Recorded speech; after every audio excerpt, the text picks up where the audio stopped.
Hola, buenas tardes. Muchísimas gracias por acompañarnos. Estamos en Guadalajara Secreta.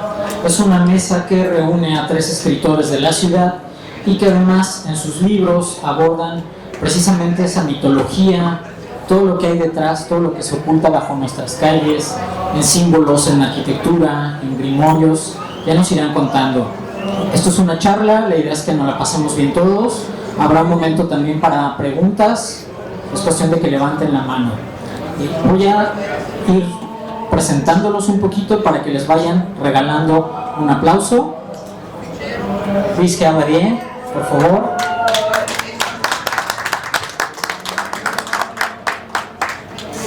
No sé tu primer nombre, Ignacio. Juan, pero está viejo. Sí. J. Ignacio Gómez. Y no me sé tus otros nombres, Jorge. Jorge Antonio. Jorge Antonio. Medina Trujillo. Medina Trujillo.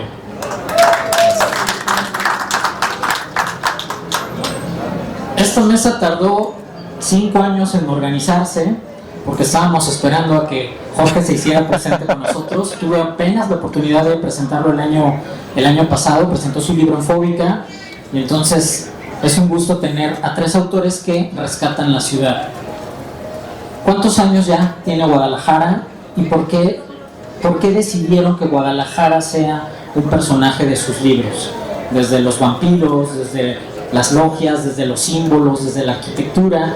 ¿Qué tiene esta ciudad tan atrayente? El que quiera empezar, procuren ser breves, divertidos, chispeantes, burbujeantes.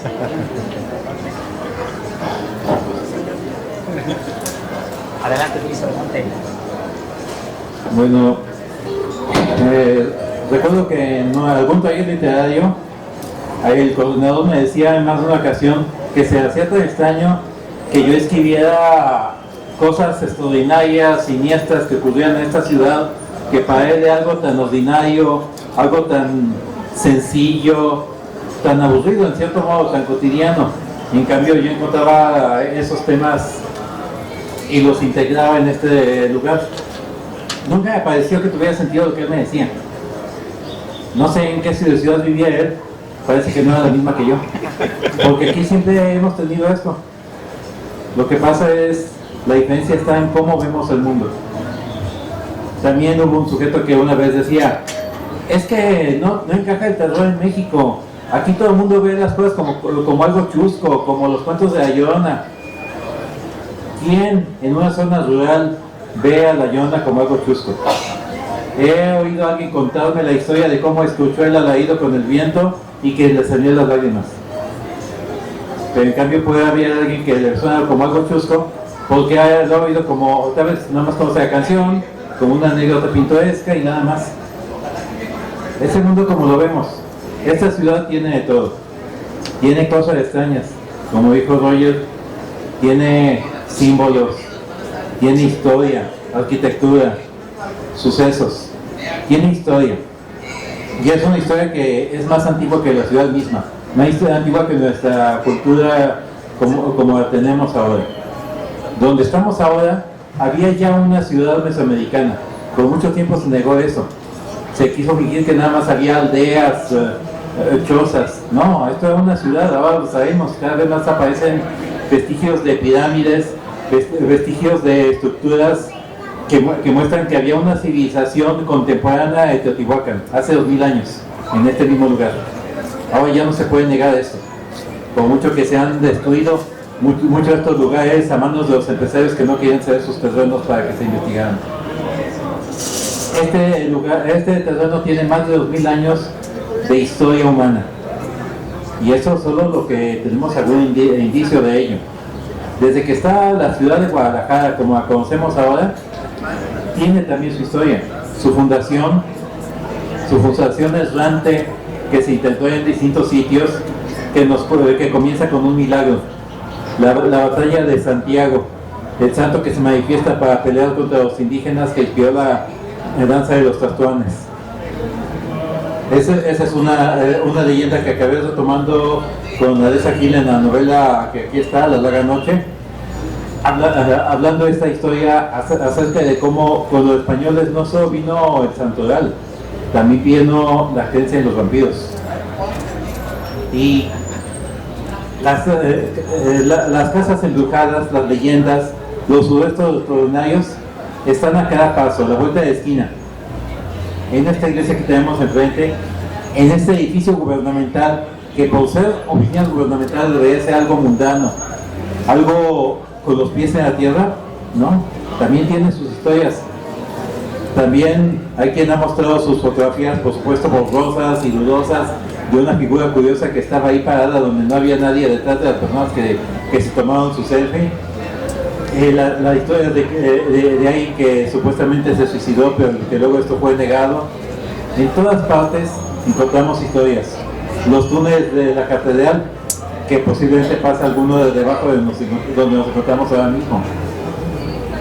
Por todas partes. No hay nada que estemos poniendo aquí que no esté ahí de antemano. Solo hablar de lo que otras personas no hablan. Es como yo veo. Ignacio, ¿quién? Bueno, en principio agradezco, Roger, la invitación para estar aquí en la Feria Municipal. Me da mucho gusto verlos aquí a todos ustedes, agradezco su presencia. Bueno, yo en el caso de la pregunta pues, que hacía Roger, creo que en primer lugar ha habido escritores que han mencionado que uno escribe sobre lo que conoce, lo que tiene a la mano, y creo yo que todos los que comenzamos a escribir, obviamente lo que tenemos a la mano es nuestra tradición, nuestro entorno, lo que nos rodea, y como dice el escritor cubano Pedro Ramírez, que los escritores somos de las ciudades, no en el sentido de que nacimos en ellas, sino que pertenecemos a ellas, somos partes importantes de ellas en cuanto a su desarrollo. Eso por una parte. Por otra parte,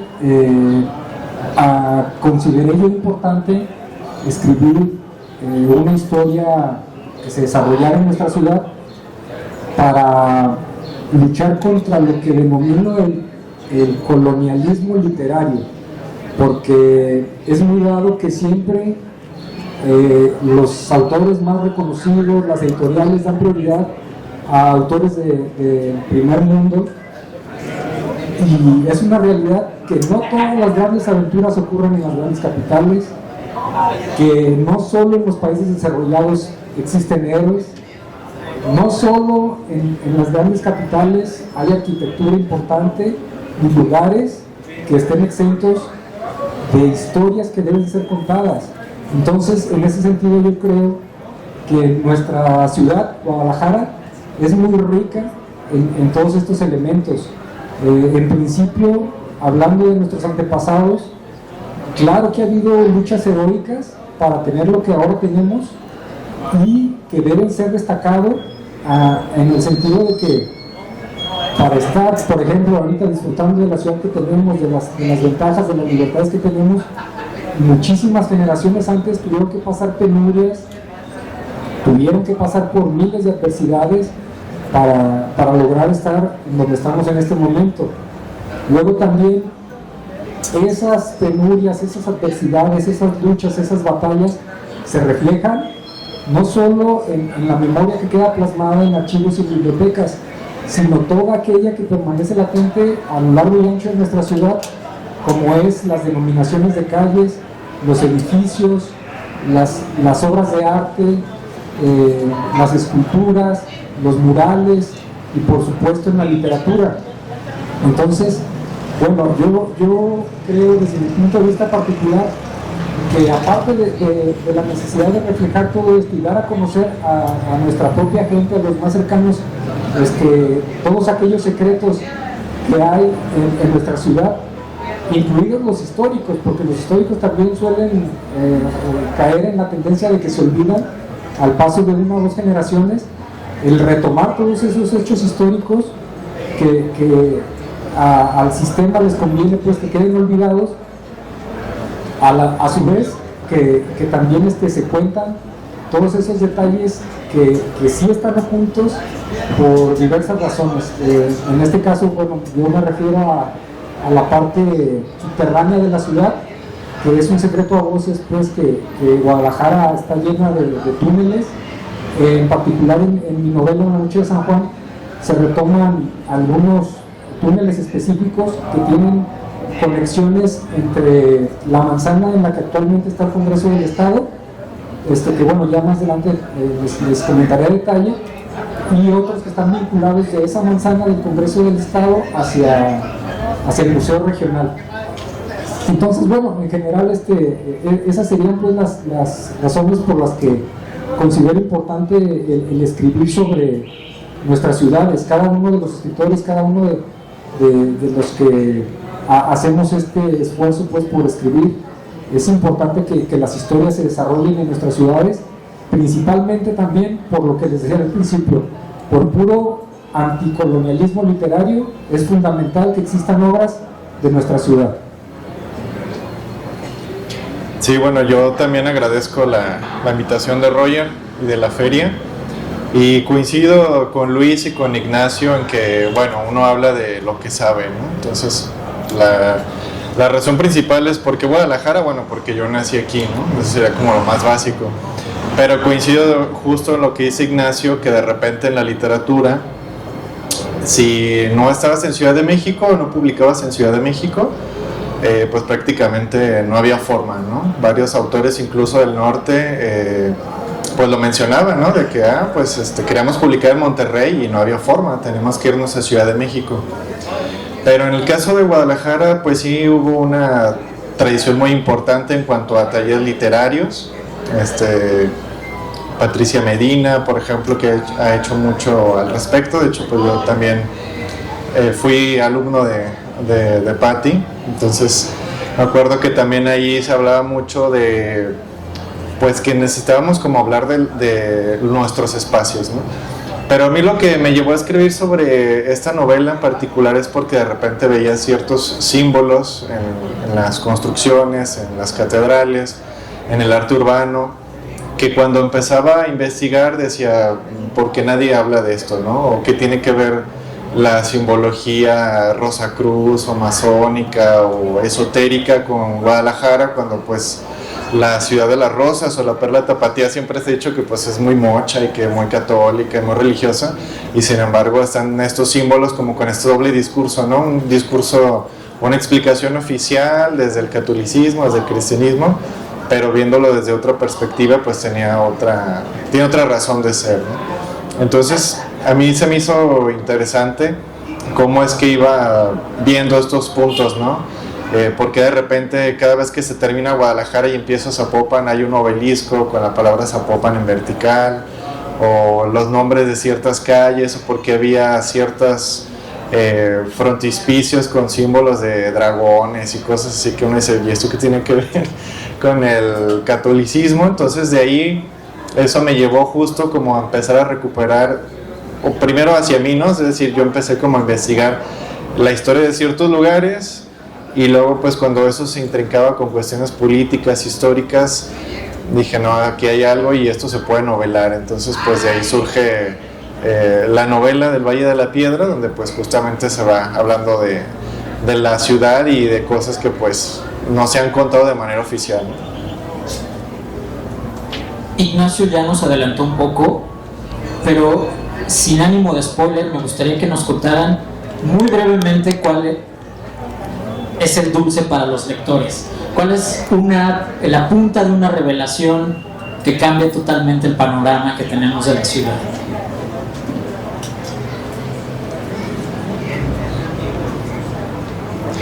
Bueno, igual ahora vamos de aquí para allá. Recuerdo que en una clase de guión cinematográfico salió la discusión porque alguien hablaba de Guadalajara y el maestro dijo, es que Guadalajara es la ciudad de las ocurrencias. De repente aquí hay neogótico, y luego de repente aquí hay barroco, y luego aquí hay churrigueresco, y luego acá hay neoclásico. Dijo, puros estilos que nada que ver uno con el otro. Entonces, al estar investigando eso, yo me pregunté, ¿realmente son ocurrencias o hay algo más que podríamos ver en estos estilos arquitectónicos? Y algo de lo que plantea mi libro es de que esas construcciones y esos diseños no son fortuitos, sino que siguen ciertos preceptos, ¿no? Hay algunos que son más evidentes, como la cruz de plazas, ¿no? Pero por ejemplo, en cuanto a los dioses grecolatinos, Apolo en el degollado, y luego Minerva, y luego Hermes Trismegisto en la Cámara del Comercio, porque esos dioses, y además en una línea, en una avenida principal que lleva nombres importantes, ¿no? Como Luis Vallarta, Benito Juárez, Javier Mina, que si bien de Javier Mina hay como duda de si fue o no fue masón, de los que no hay duda pues es de Benito Juárez y de Ignacio de Vallarta, ¿no? Qué coincidencia que esa avenida con esos tres nombres. Entonces son cuestiones que a mí me empezaron como a llamar la atención y dije, bueno, vamos a ver qué más hay, ¿no?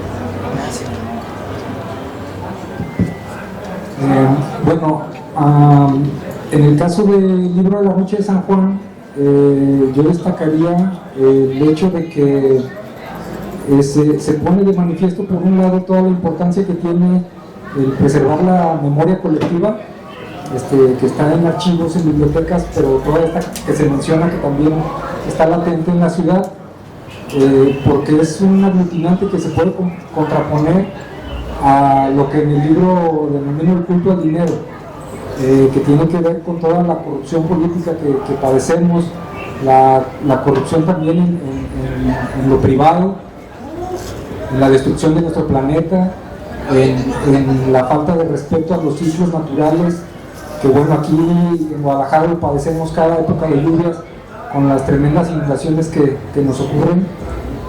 Todo esto vinculado a la Noche de San Juan, a toda la tradición que tiene que ver no solo con la tradición cristianizada, que viene incluso de más antes, desde la época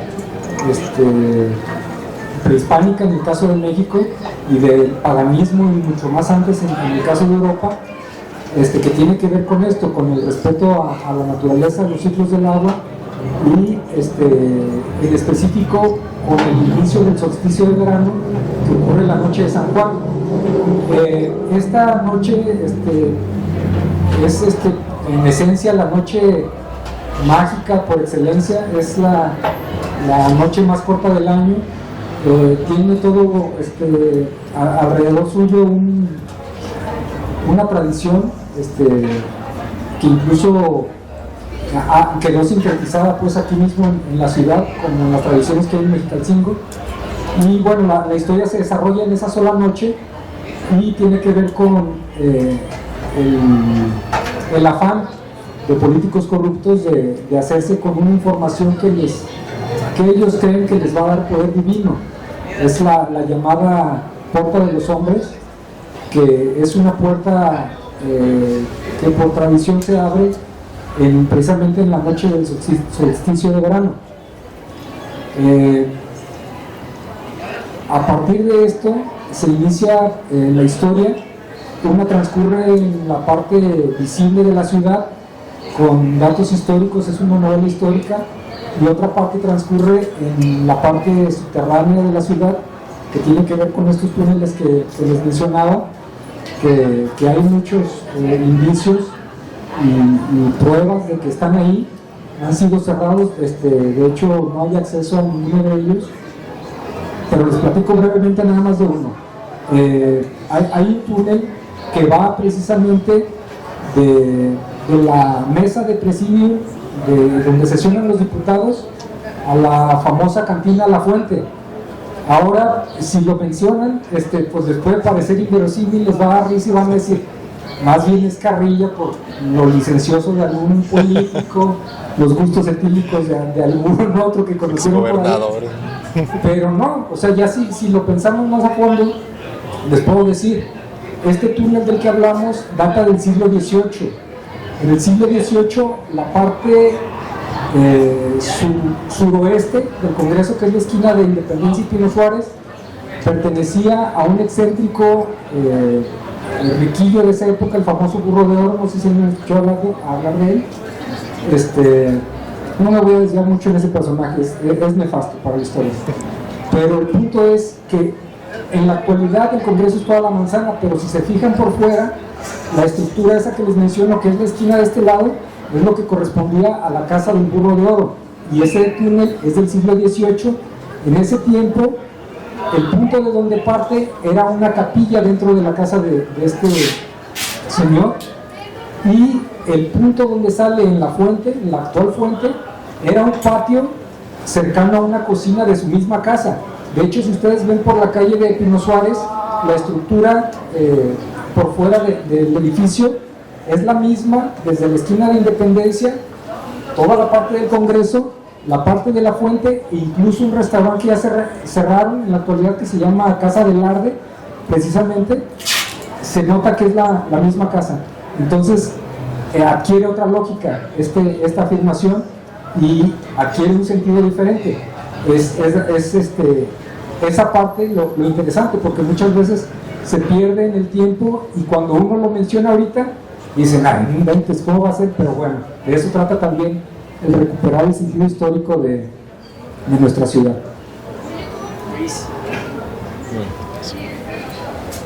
Bueno, pues como ya mencioné, retomé algo del celo de la reina, de la batalla que inspiró la danza de los Tazuanes en La Larga Noche. Otros sitios que se mencionan en La Larga Noche son la casa Clover Lawn, que es conocida popularmente como la casa del vampiro, aunque su vínculo con leyendas de vampiros creo que es lo menos interesante de una casa llena de historias extrañas y características extraordinarias, desde su arquitectura y simbolismo hasta las manchas de sangre fresca que aparecen sobre la marcha mientras las personas están ahí en los muros. Y otro lugar, la catedral, sus sótanos, que son el vínculo con esa red de túneles, que tuve oportunidad de visitar brevemente cuando un amigo que es restaurador de arte estuvo a cargo de restauraciones de la catedral, y donde tiene lugar también el clímax de esta novela. Hay en varios de mis libros, pues como ya mencionó, ya he escrito varias cosas acerca de la ciudad, y seguiré con ello, por supuesto, eso no va a parar. La catedral todavía tiene mucho que dar, muchísimo, desde su simbolismo, mucho del cual fue despojado de ese simbolismo en la última década.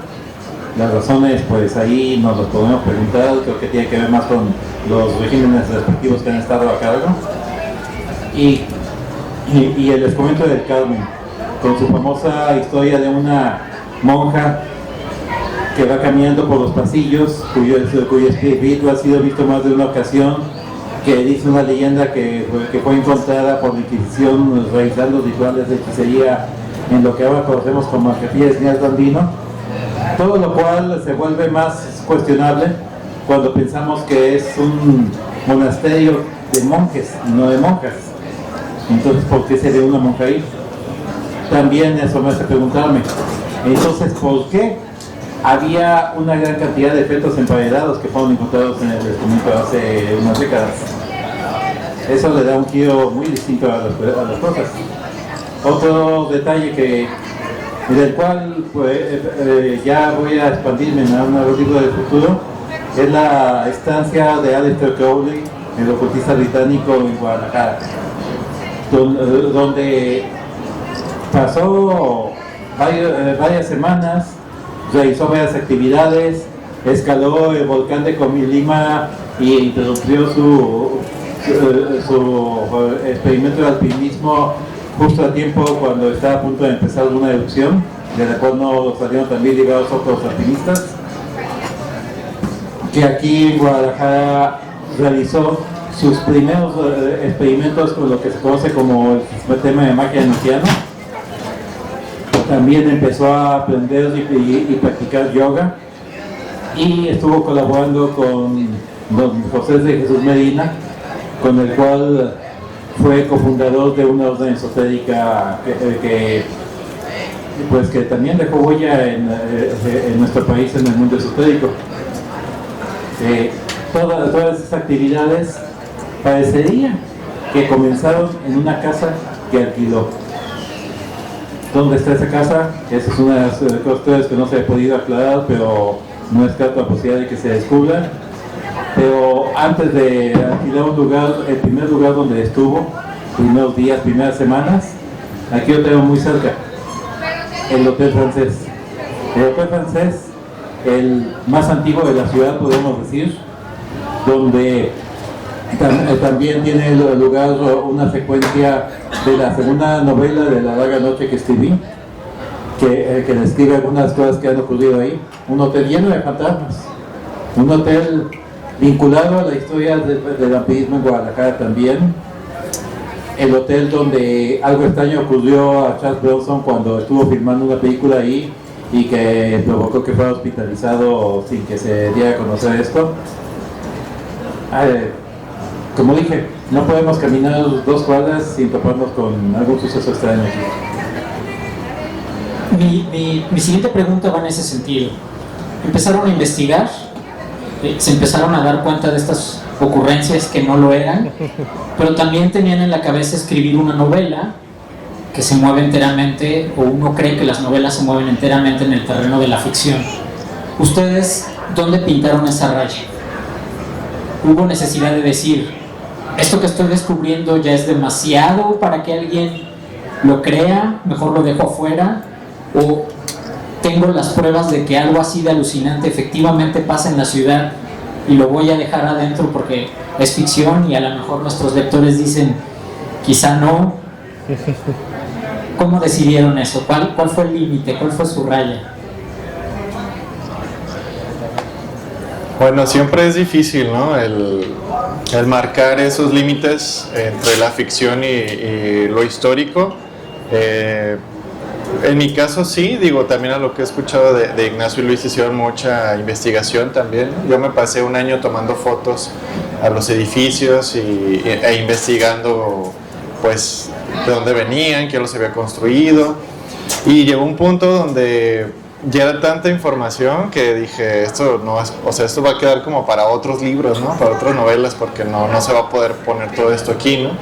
Justo cuando leía de los Rosacruces, ¿no? Me encontré como de repente pues está esta mezcla entre la historia, la política, ¿no? En el caso de los Rosacruces, Plutarco Elías Calles decía, a ver, ya tuvimos una revolución, nos desestabilizamos, entonces hizo un grupo para que fueran a investigar diferentes agrupaciones esotéricas u órdenes, y le preocupaba a los Rosacruces, y entonces manda a Diego Rivera a que investigara a los Rosacruces. Entonces él va a la logia Quetzalcóatl en Ciudad de México, pero no, se regresa a Diego Rivera y dice, no te preocupes por ellos, son unos hippies que se la pasan meditando, y se pone tan contento Diego Rivera que hasta hace un cuadro para la logia Quetzalcóatl, que poco se habla de esa pintura, pero está en esa logia que tiene más de 100 años en Ciudad de México, ¿no? Entonces de repente siempre ves en mi caso me encontraba que la realidad superaba la ficción y decía, nadie me va a creer esto cuando lo ponga, pero pues sí ocurrió, ¿no? Entonces, como dice Roger, bueno, se dejaba ahí que ya el lector decida, ¿no? Que sí, que no. En mi caso decidí al final incluir un postfacio que originalmente no estaba, donde es más como el punto de vista de un personaje, que también es como meter esa espinita de qué es lo que, o hacia dónde puede ir esta investigación, si es realidad o no, ¿no? En mi caso particular, el detonante principal de la novela, o sea, fue un hecho histórico, pero que pues al final se llevó a la ficción, porque lo que desemboca la novela es la cancelación del Museo Guggenheim, que se iba a hacer en Guadalajara y que de repente se cancela, porque la Fundación Solomon R. Guggenheim dice que quedaba claro que a Jalisco no le interesaba la cultura, que porque el dinero que tenían, o sea, había un acuerdo donde una parte la ponía la fundación, otra parte la ponía el gobierno estatal y una pequeña parte la iniciativa privada, pero se rumoraba que lo que se tenía que destinar al Guggenheim se había desviado a la construcción del Santuario de los Mártires de Cristo Rey. No encontré nunca una licitación, alguna investigación que comprobara eso. Entonces dije, bueno, de aquí puede partir la ficción, ¿no? Entonces de repente cuando me topaba, cuando ya no podía encontrar alguna información en los archivos, que por cierto, con los sacristanes y los sacerdotes tuve muy buena suerte para que me dieran información, al contrario de los archivos municipales o las bibliotecas, que era, híjole, es que tu oficio está en tinta negra y era azul. Y es que era en copia en oficio y no en carta y cosas así, ¿no? Pero pues son gajes del oficio cuando uno está investigando y pues muchas cosas de la novela, cuando topaba con pared en la cuestión de que ya no podía investigar más o que era de más, a pesar de que era real, pues no era verosímil, ¿no? Es cuando también André Breton decía de que México en sí ya era surrealista, pero bueno, eso es otra cosa. Pues ahí empecé a ficcionar, ¿no? Entonces la novela habla justo de esa influencia de ciertas agrupaciones y sociedades secretas y de cómo pues a lo largo de la historia de la ciudad han tenido que ver en su diseño, en su construcción, más que nada como para preservar un conocimiento, un mensaje más allá de estas disputas políticas o históricas que pudo tener la ciudad de La Rosa. En mi caso, el límite sí tiene más o menos claridad. Todo lo que ocurre en la superficie, más bien todo lo que se describe de la ciudad en la superficie son cosas que existen, son cosas que pueden verificarse históricamente, directamente en los edificios, en los archivos, en las bibliotecas, en los lugares que se mencionan, todos los datos históricos también, por eso en ocasiones incluso la describo como novela histórica. La parte que ocurre en lo subterráneo, en los túneles, existen datos, existen indicios, pero una buena parte también se deja pues a la imaginación del lector, porque ahí sí se describen tal cual el ingreso, los trayectos de los túneles, las salidas, pero obviamente en la actualidad en muy poco se puede ir a verificar pues estos accesos. Lo que tiene que ver con los personajes sí son modelados en su totalidad, sí apegados a la realidad, tan es así que por ejemplo a uno de los personajes más abominables de la historia, un político corrupto, más de alguna persona me dijo, estás hablando de fulano, y me recordaron el chiste de la película esa de Calzoncillo, no sé si la vieron, donde un personaje dice, oye, que tú dijiste que Don Perpetuo es un viejo ignorante y corrupto, ¿y cómo sabes que estoy hablando de él? Pues de quién más, así igualito, bueno, y me insistía sobre ese diputado, pues por algo era, ¿verdad? Y bueno, aunque son novelados por los personajes, bien dice aquí nuestro compañero Trujillo, que lamentablemente y tristemente para el caso de la política, pues sí, la realidad supera la ficción y con mucho. El diputado Landa que yo describo en la novela es un corderito comparado con muchos de los que lamentablemente hoy, en este momento, nos gobiernan.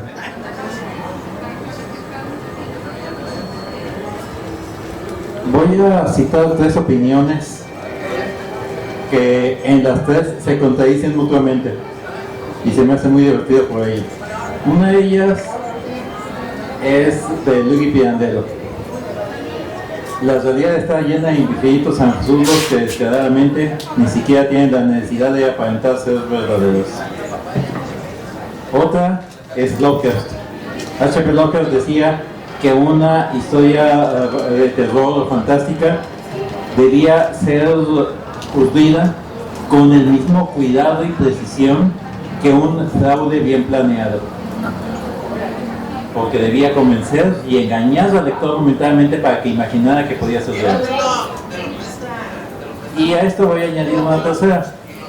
Aquí no voy a decir el nombre porque pues voy a contradecir a este sujeto directamente, pero es cierto académico que tuve la oportunidad de estar en la presentación de su libro hace un par de meses en la Ciudad de México, y el libro es bastante interesante, no lo niego, acerca del mundo esotérico en México, las sociedades secretas y los esoteristas en nuestra historia. Y él decía que desarrolló el concepto de la esoterosfera. Para él eso era la gran revelación.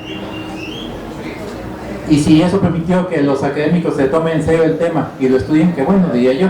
Sin embargo, su gran revelación era inventar la rueda. había descubierto que los esoteristas y los ocultistas no se pasaban las 24 horas con túnicas invocando nombres de ángeles y espíritus. No, que tenían una vida real, que tenían sus empleos, vivían como todo mundo, comían como todo mundo, se ocupaban de otras cosas también, a veces eran científicos, políticos, filósofos, y eran parte de nuestra sociedad. Esa era la gran revelación. Y lo decía como esperando la interioridad de los que estábamos presentes ahí. Como que no le puedan a creer eso a nadie. Y eso era la esoterosfera, un mundo en el que las creencias esotéricas coexisten con la vida real. Ahora, creo que todos conocemos a alguien que pone su cuerpo en la ventana, que trae su pulserita con cuentas, que simplemente realiza sus oraciones para que le vaya bien en el trabajo. Eso es esoterismo. Como mencionó ya el compañero, los rosacruces, masones, que siempre han sido y serán parte de nuestra vida social, política y de todos los ámbitos de nuestro país. Por eso digo, eso puede descubrir la rueda. Para observar todo esto, necesitamos mirar alrededor sin prejuicios. A eso es a lo que voy. El hecho es que la vida es absurda, y últimamente es más absurda que nunca. Por favor, estamos en un mundo donde ya no hay dinosaurios que eran lagartos posibles. Ahora tenemos que había pollos gigantes prehistóricos. Estamos en un mundo donde un payaso de cada naranja puede decir idioteces y ser presidente de un país y trastornar el planeta. Estamos en un mundo donde ocurren cosas ridículas y absurdas todos los días.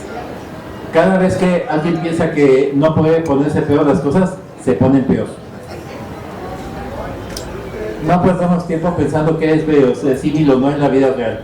En la ficción, volviendo a Locas, es necesario convencer al lector, convencerlo de que lo que está narrando en la historia, que es fantástico, es real o podría serlo. Pero por un momento lo viva, por un momento sienta, esto es real, para que pueda disfrutarlo, completarse en la lectura y vivir esa historia fantástica por un instante.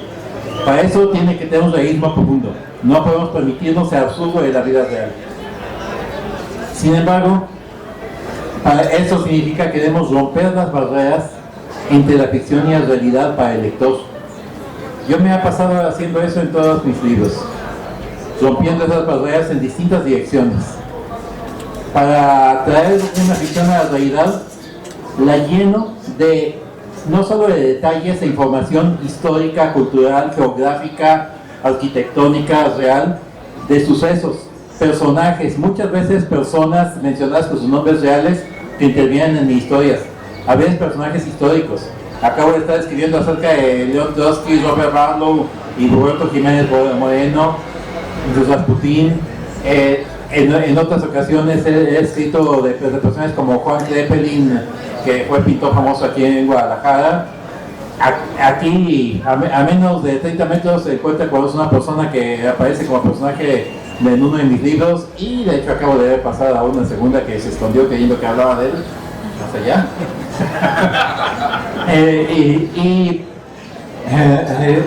Y sin embargo, a veces escribo temas que no son de ficción, pero he encontrado que la ficción es una buena excusa. Una propuesta que se plantea información histórica, cultural, social, para que sea aceptada académicamente, debe ser algo así como unas 80 páginas de citas de otros autores que han dicho algo que parece corroborar lo que uno propone, y luego 10 páginas para hacer la propuesta propia. Eso es un fastidio. Sí es necesario documentar, sí es necesario poner fuentes, pero cuando he escrito algo que pretendo presentar el fruto de una investigación, he encontrado que novelar es una manera de protegerme, de poder hablar libremente sin reclamos, sin compromiso, sin descrédito.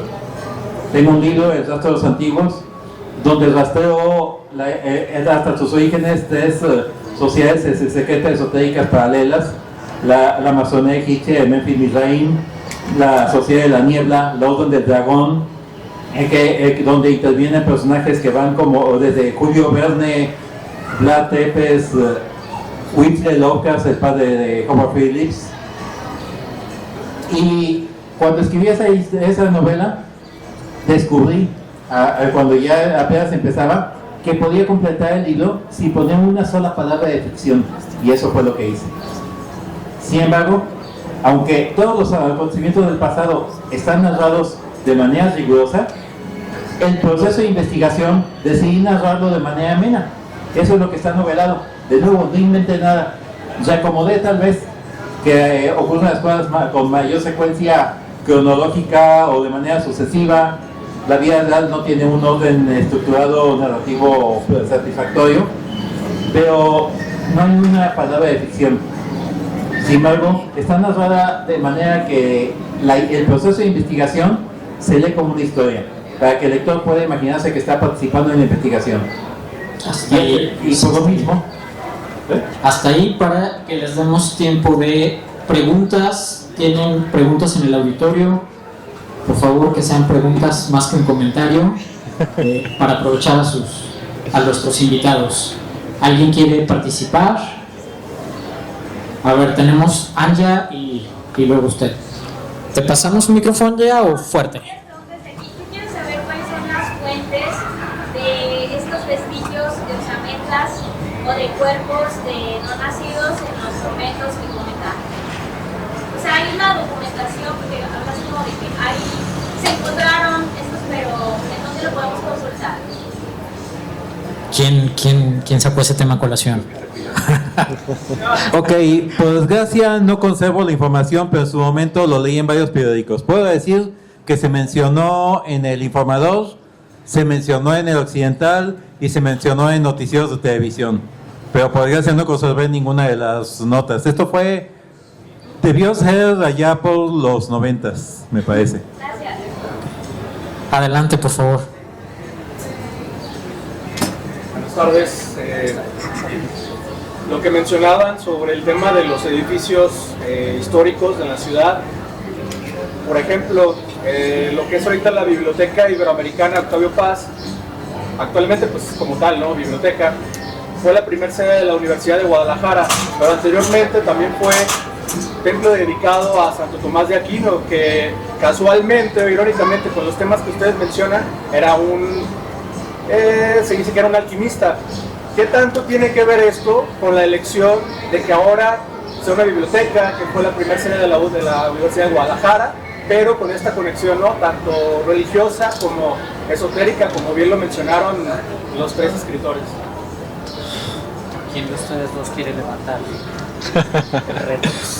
Bueno, en el tema de Tomás de Aquino y su famoso tratado sobre la piedra filosofal, que, bueno, por el tema de la alquimia, que es algo que yo también menciono en la novela, cuando investigamos como el origen de ese manuscrito, hay como ciertos miramientos, ¿no? Porque luego de repente se daba este tema de que personas escribían algún tratado y lo firmaban con el nombre de otra persona para darle crédito y que pudiera como circular más fácilmente, ¿no? Porque si ahorita, o como ya se mencionaba, era difícil publicar, imagínense hace 500 años, ¿no? Entonces, pues en el tema de específicamente ese edificio, sí hay como que luego estos cambios, como bien lo mencionaban también Luis e Ignacio, ¿no? Como aquí el Palacio Municipal, que era la Casa de la Moneda, y luego el Palacio Episcopal. Se empieza a ver como este tipo de cambios que creo yo que desde una cuestión a lo mejor menos esotérica, pues el que esté cambiando de uso, ¿no? Y la gente que estaba ahí, pues creo que se empieza como a formar también una especie de, pues, de una historia que a veces se contrapone, ¿no? Así como que decir que en la biblioteca actualmente pues es sede de alquimistas ocultos, pues está padre, ¿no? Como para hacer una ficción o algo así, ¿no? De repente también había escuchado ahí que este libro que está en el frontispicio que podría remitir a los Illuminati y cuestiones así, pero bueno, ya también a veces caer en estas teorías de la conspiración, a veces es muy rico y a veces ya también como que se va hacia otros lados, ¿no? Pero específicamente si Tomás de Aquino fue alquimista, sí tiene algunos textos, porque pues era cuando empezó a surgir la filosofía natural, ¿no? Que es lo que desembocaría después en los manifiestos Rosacruces, pero habría que analizarlo con más cuidado para saber si realmente es de él y si es de él, qué tanto se le ha agregado, ¿no? Porque luego ese es otro problema. Es algo de lo que yo ahora estoy estudiando en el doctorado sobre los manifiestos Rosacruces, que luego con el pasar del tiempo se le empiezan a agregar cosas, y luego está la respuesta y la defensa de la respuesta de no sé quién, y entonces se empieza a hacer todo una mezcla que siempre es como regresar al texto original. A veces es posible, a veces no, y pues ahí hacer un estudio filológico y ver qué tanto es verdad de lo que se ha dicho, qué no, pero a veces justo al hacer ese tipo de investigaciones pues te encuentras con cosas interesantes. ¿Alguien más? Por favor, Samuel.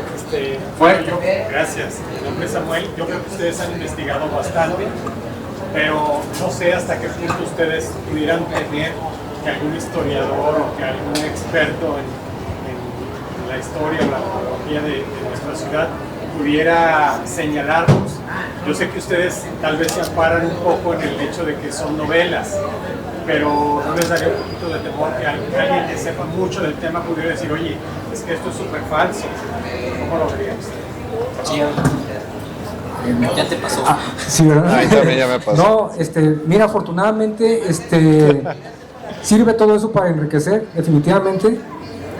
Afortunadamente, en el caso del texto que yo escribí, he llegado incluso a mencionarlo como novela histórica, porque lo que tiene que ver con la historia está muy bien documentado. De hecho, personas que saben de historia, compañeros que trabajan más de cerca en algunos de los edificios que se mencionan, me han hecho comentarios, pero casi siempre son comentarios que tienen que ver con reafirmar lo dicho.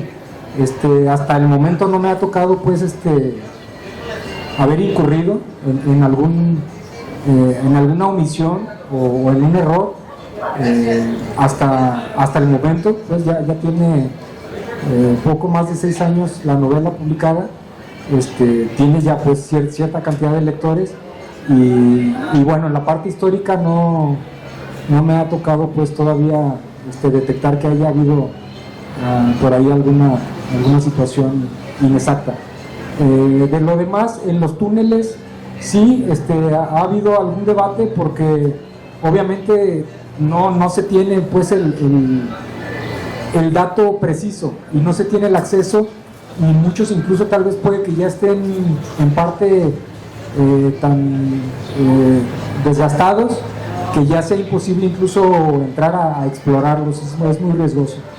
En esa parte sí pues ha habido cierto debate pues con la precisión de los trazos que se proponen en el texto, pero de ahí en más creo que sí lo solventa. En el caso de La Noche de San Juan, la parte que es histórica, sí. La parte que tiene que ver con lo novelado, que son cuestiones de la actualidad reciente, tienen incluso un paralelismo con cosas que han ocurrido.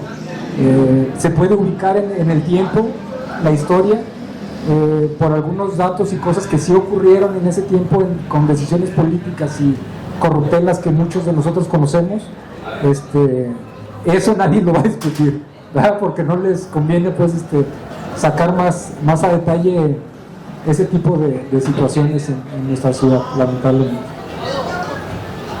Sí, en mi caso también una vez me hicieron alguna observación.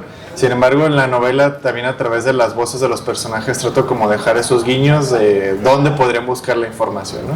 Por ejemplo, el significado de la fuente de la inmolación de Quetzalcóatl, que está en la Plaza Tapatía. Ahí pongo, se publicó en tal número del periódico público de tal año, y pongo la transcripción, ¿no? Y que es algo que lo pueden googlear y lo pueden verificar. Es algo que quise hacer también en la novela, y que varias personas me lo han dicho cuando leen oye, yo estaba leyendo cuando estabas diciendo esto, y lo googleé y lo estaba viendo y pensé que era ficción, pero ahí estaba. Lo que más de repente me han dicho sobre este tema de el exgobernador Emilio González Márquez y el entonces cardenal Sandoval Íñiguez, porque me decían, es que no es cierto que pertenecieron a la Organización Nacional del Yunque, ¿no?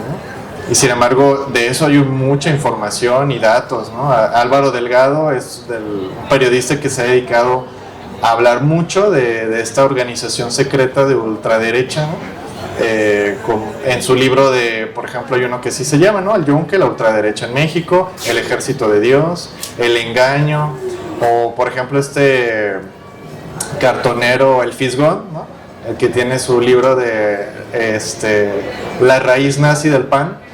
De repente uno dice, pues va a ser puro burla y todo, pero entonces empieza como a referenciar ciertas investigaciones y dices, no es tan ficción como uno podría pensar, ¿no? Sí, Luis, estamos a punto de terminar. Eso me recordó un primo que estoy seguro que pertenece al Yunque, que sigue defendiéndose a los libros sobre el Yunque como ficciones, según él. Iba a mencionar, sé de un arqueólogo que escribió un tratado excelente sobre arqueología jalisciense que odia mi libro Códice Otolense porque considera que es un fraude obvio que yo publiqué con una beca en categoría de novela, pero él dice que es un fraude. Sin embargo, él considera que es un fraude y detesta el libro. Cuando me enteré, tuve cuidado de regalarle uno para que no se odie bien.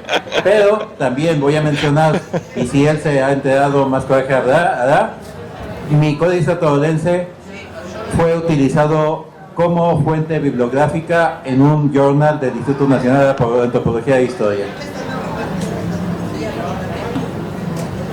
Pues lamentablemente se nos terminó el tiempo. Van a estar aquí nuestros autores para que se acerquen, aprovechen, traen libros, los pueden firmar. Estamos aquí en el stand de Fóbica, que son 3 stands hacia allá, en el segundo arbolito. Pues para despedirlos, por favor, un aplauso grande a los 3. Agradecer obviamente su presencia, gracias a la feria, gracias a Cultura Guadalajara, y pues un gusto, sigan con el programa. Muchas gracias.